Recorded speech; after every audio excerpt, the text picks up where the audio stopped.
Bismillahirrahmanirrahim. Assalamualaikum warahmatullahi wabarakatuh.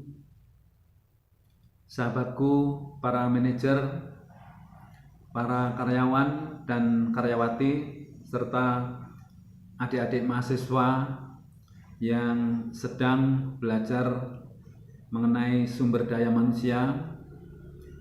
Selamat jumpa lagi dengan saya, Suyitno Irmim. Saya masih melanjutkan video yang sudah 2 kali, ya. Ini yang terakhir yang terkait dengan perbedaan karyawan positif dan negatif.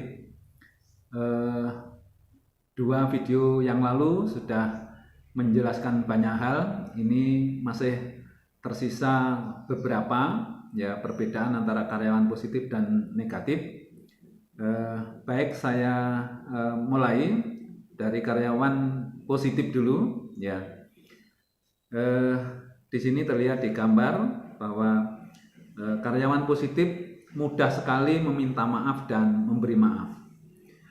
Saya yakin di perusahaan ini, karena banyak orang yang harus terkait dan bekerja sama, pasti setiap hari ada yang melakukan kesalahan, berbuat salah, ya, terutama kita sebagai bawahan.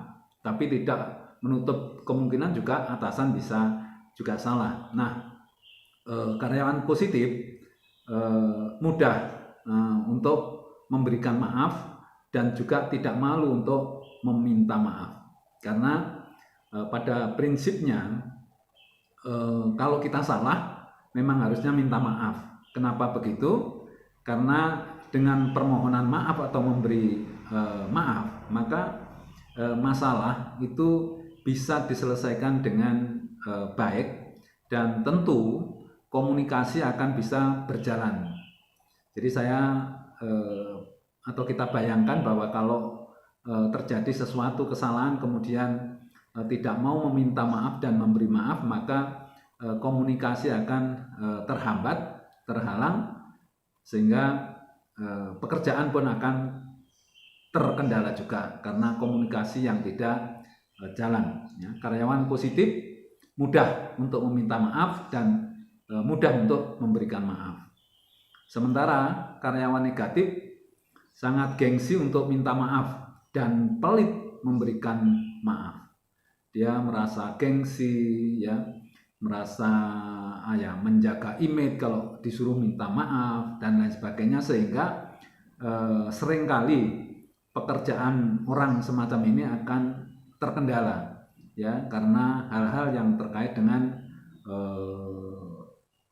hubungan atau komunikasi yang terhambat, ya. Jadi persoalan itu seringkali seharusnya diselesaikan dengan permohonan maaf, gitu, ya.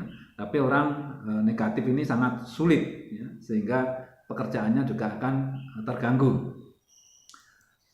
Orang positif, nah ini kita lihat, jika pindah, ya, ini banyak ditangisi oleh teman, ya. Ini orang positif, artinya karyawan yang memiliki perilaku sikap yang baik, ya.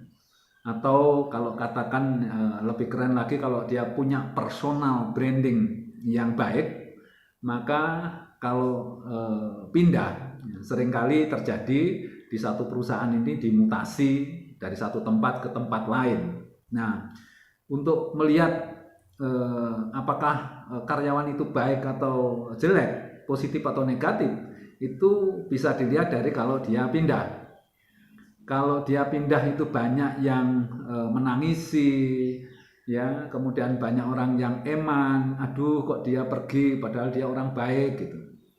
Nah, dari yang ditinggalkan. Nah, biasanya juga orang baik ini di tempat yang baru dia akan juga diterima dengan baik. Jadi yang menerima juga senang. Lihat gambar ini, yang ditinggal itu ternyuh, ya, kemudian terharu, ya, karena dia orang baik.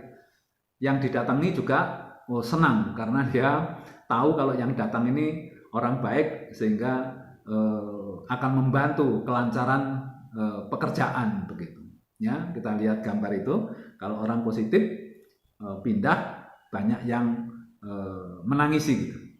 Nah, ini berbeda dengan karyawan negatif seperti ini.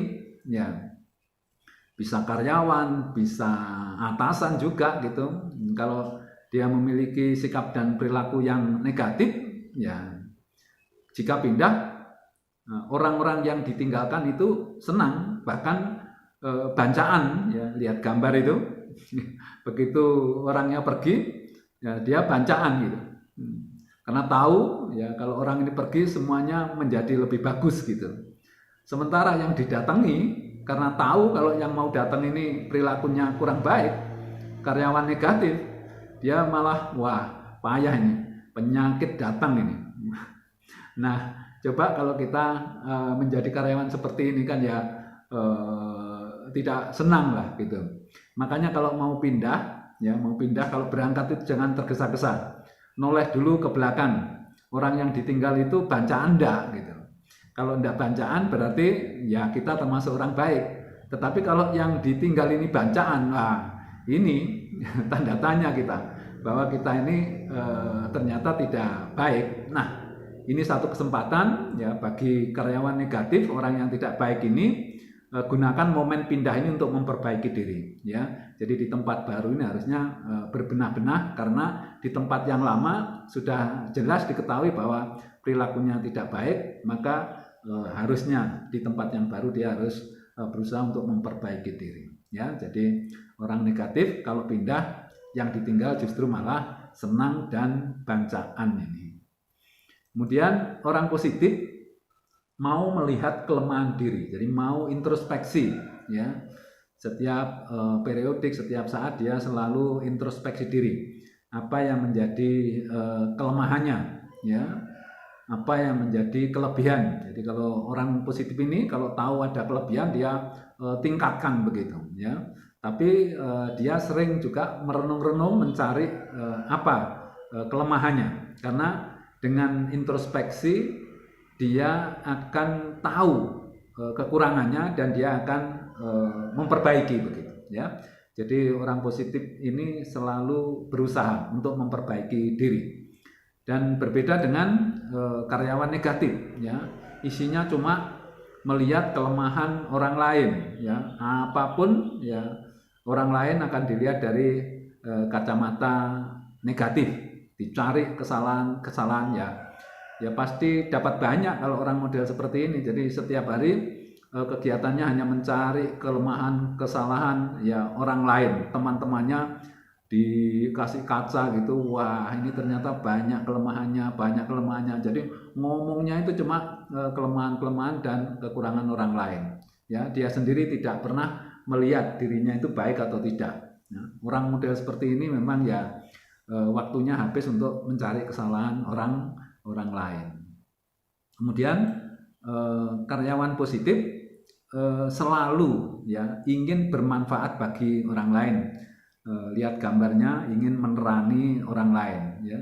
Dia punya prinsip ya bahwa selama masih diberikan kesehatan, diberikan kesempatan untuk melakukan kegiatan, dia selalu ya ingin berusaha supaya keberadaannya itu bermanfaat bagi orang lain. Orang semacam ini, orang positif semacam ini, dimanapun dia berada, dalam otaknya, dalam benaknya itu selalu ingin supaya keberadaannya itu bermanfaat bagi orang lain. Apakah itu di rumah, di masyarakat, di tetangga, kemudian di perkumpulan, apalagi di tempat kerja. Orang seperti ini suka membantu orang lain karena dia punya prinsip ya seperti yang disampaikan oleh Kanjeng Nabi, orang baik itu seperti apa ya. Orang baik adalah orang yang bermanfaat bagi orang lain ya, tidak untuk dirinya sendiri tapi bermanfaat bagi orang lain. Itulah orang positif ya. Orang negatif selalu ingin memperdaya orang lain, selalu merepotkan orang lain, selalu menjadikan masalah ya. Jadi keberadaannya dimanapun ya, di rumah juga jadi masalah, anak istrinya, keluarganya, di tempat tinggalnya di RT RW juga selalu bikin masalah, apalagi di tempat kerja, ya, selalu kepingin memperdaya orang lain, ya, apalagi bosnya, ya, dibikin repot betul sama orang model seperti ini. Nah, tentu orang seperti ini keberadaannya tidak diinginkan, ya. Kalau bisa malah dihindarilah orang-orang seperti ini, karena dia selalu bikin masalah, selalu merepotkan orang lain, ya. Saya kira itu yang bisa saya sampaikan, ya.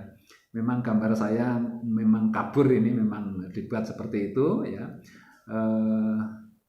Kiranya untuk materi perbedaan karyawan positif dan negatif sudah selesai, 3 episode, 3 video ini. Mudah-mudahan semuanya bermanfaat dan bisa dipakai untuk contoh, ya, contoh-contoh bagaimana kita menjadi karyawan atau menjadi orang positif itu seperti apa. Dan kalau bisa jangan sekali-sekali mencoba untuk menjadi orang negatif. Demikian yang bisa kami sampaikan. Saya akhiri. Wassalamualaikum warahmatullahi wabarakatuh.